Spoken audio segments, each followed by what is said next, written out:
Multiverse एक ऐसी गुत्थी है जिसे आप जितना सुलझाने की कोशिश करेंगे उतना ही उलझती चली जाएगी।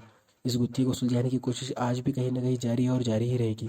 तो मल्टीवर्स आखिर है क्या, ये आप लोग ऑलरेडी जानते हैं, क्योंकि इस टॉपिक पर या यूँ कहें इस थ्योरी के बेस पर कई मूवीज़ और शोज़ बने हैं जो ऑलरेडी आप सभी ने देखे होंगे, लाइक जर्नी पार्ट 1 पार्ट 2, या रिसेंटली हम सबकी फेवरेट स्पाइडरमैन नो वे होम, डॉक्टर स्ट्रेंज मल्टीवर्स। और भी कई मूवीज़ है जिसमें इस थ्योरी के बारे में बताया गया है। जिस थ्योरी की हम बात कर रहे हैं उस मल्टीवर्स के दो टाइप्स हो सकते हैं। लाइक पहला तो हमारी दुनिया जैसी सेम टू सेम एक और दुनिया या एक से ज़्यादा जहाँ हमारी तरह दिखने वाले लोग हों, और दूसरी जिन्हें हम एलियंस कहते हैं, जो इंसानों से अलग होते हैं। तो आज हम इन दोनों थ्योरी को थोड़ा ध्यान से देखेंगे और समझेंगे। तो मल्टीवर्स ये एक मल्टी यूनिवर्स काल्पनिक ग्रुप है। इन यूनिवर्स में वो सब कुछ शामिल है जो एग्जिस्ट करता है। Entirety of space, time, matter, energy, information और फिजिकल लॉ एंड कांस्टेंट जो उन्हें डिस्क्राइब करता है। मल्टीवर्स के अंदर कई सारे पैरेलल यूनिवर्स, अदर यूनिवर्स या अल्टरनेटिव यूनिवर्स या फिर कई सारे दुनिया भी हो सकती है। तो आप लोग ये सोच रहे होंगे कि इस मल्टीवर्स की दुनिया के थ्योरी में कितनी सच्चाई है। मल्टीवर्स की थ्योरी का वजूद हमारी दुनिया में आया कहाँ से, इस कंसेप्ट को ज़रा समझ लेते हैं। इन्फिनिट वर्ल्ड का विचार सबसे पहले 6ठी शताब्दी में प्री सोक्रेटिक ग्रीक फिलोसोफर एनेक्सिमेंडर द्वारा सजेस्ट किया गया था। उनके एविडेंस कुछ खास क्लियर नहीं थे, लेकिन उनका मानना ये था कि जिस तरह पृथ्वी ग्रह पर मानव जीवन है, ठीक उसी तरह इस यूनिवर्स में किसी और ग्रह पर भी जीवन ज़रूर होगा। American philosopher and psychologist William James ने 1895 में मल्टीवर्स शब्द का यूज़ किया था, लेकिन किसी और संदर्भ में। मल्टीवर्स की परिकल्पना cosmology, physics, astronomy, religion, philosophy, psychology, music और सभी तरह की literatures, science fictions, comic books में की गई है। फिजिक्स कम्युनिटी ने समय के साथ विभिन्न बहुविविध सिद्धांतों पर बहस की है। प्रोमिनेंट फिजिसिस्ट इस बात को लेकर कन्फ्यूज है कि कोई अदर यूनिवर्स हमारे दुनिया या स्वयं के बाहर मौजूद है। मल्टीवर्स एक साइंटिफिक परिकल्पना के बजाय एक दार्शनिक धारणा है, क्योंकि इसे एम्पिरिकली गलत नहीं ठहराया जा सकता। हमारी दुनिया में मल्टीवर्स की इमेज कुछ इस तरह देखी जाती है कि अगर मल्टीवर्स है तो ये ज़रूरी नहीं है कि वो पूरी तरह हमारी दुनिया जैसी ही हो। लाइक वहाँ हमारी तरह दिखने वाले इंसान हो जो हमारी तरह ही हवा, पानी और खाने पर जीते हो। वैसे ऐसा हो भी सकता है शायद। मल्टीवर्स के कंसेप्ट को हर चीज़ में, चाहे किताब हो या मूवीज़, बहुत ध्यान से और बारीकी से बताया जाता है। अब आप लोग ही सोचिए, जब हमारी इस दुनिया में हमारी तरह ही दिखने वाले यानी कि एक ही शक्ल के 7 इंसान पाए जाते हैं, जब एक ही शक्ल के 2 जुड़वा बच्चे पैदा हो सकते हैं, तो इस ब्रह्मांड में कितने सारे ग्रह हैं, अनंत यूनिवर्स में अनंत प्लैनेट्स हैं।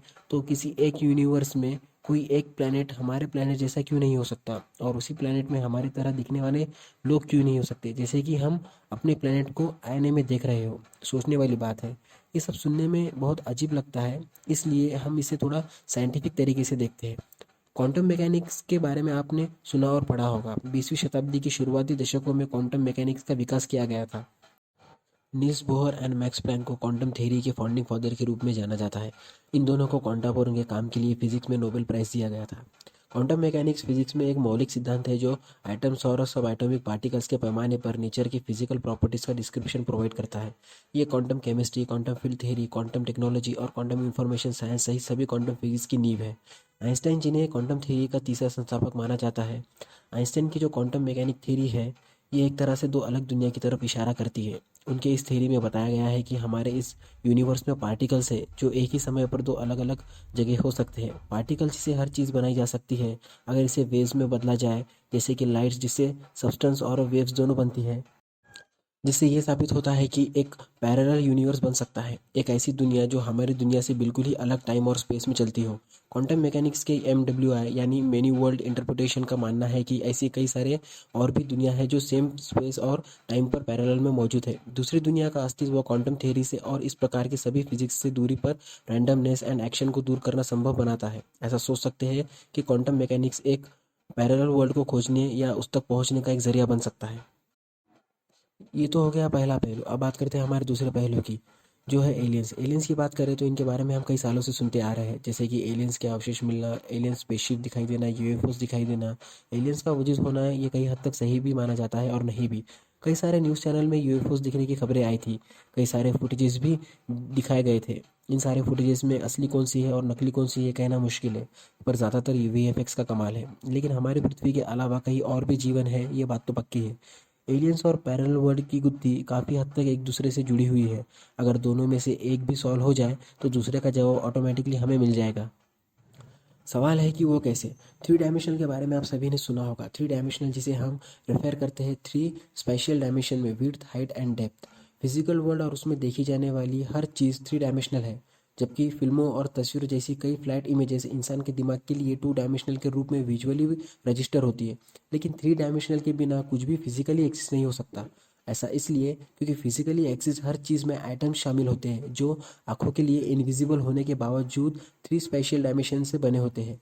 इंसान की आंखों में थ्री डी परसेप्शन होते हैं जिसे डेप्थ परसेप्शन कहा जाता है। डेप्थ परसेप्शन के साथ लोग दुनिया को थ्री स्पेशियल डायमेंशन में देख पाते हैं। आइंस्टाइन के प्रेडिक्शन के मुताबिक फोर्थ डायमेंशन, जिसे उन्होंने कहा है स्पेस और टाइम, उन्होंने सिद्धांत दिया कि ब्लैक होल के टकराने से ऊर्जा गुरुत्वाकर्षण तरंगों का कारण बनती है जो बिना बदले ऑब्जेक्ट से गुजर सकती है। जैसे कि time travel, general relativity and quantum mechanics बताती है कि टाइम ट्रैवल शायद पॉसिबल है, पर एल्बर्ट आइंस्टाइन की फेमस इक्वेशन E=mc² के मुताबिक टाइम ट्रैवल पॉसिबल है। टाइम ट्रैवल पर की गई सारी स्टडीज क्लासिक जनरल रिलेटिविटी पर बेस है। टाइम ट्रैवल के एक क्वांटम वर्जन के साथ आने के लिए फिजिसिस्ट को क्लोज टाइम लाइक कर्व्स की मौजूदगी में डेंसिटी स्टेट्स के लिए समय विकास समीकरणों का पता लगाने की ज़रूरत होती है। आसान शब्दों में कहा जाए तो आपको एंड गेम मूवी का क्वांटम मैकेनिक्स वाला सीन ज़रूर याद होगा। तो मैं ये कह रहा हूं कि क्वांटम रेल्म में टाइम अलग तरह से चलता है सर जी, मगर प्रॉब्लम यह है कि फिलहाल हमें वहां के रास्ते ढूंढने नहीं आते। लेकिन अगर आते होते तो मैं कब से इस बारे में सोच रहा हूं, क्या हो अगर हम इस चीज को कंट्रोल कर सकें और रास्ते ढूंढ सकें, और अगर किसी तरह हम एक पर्टिकुलर टाइम पर क्वांटम रेल्म में घुस सकें पर फिर क्वांटम रेल्म से बाहर निकले किसी और ही टाइम पर।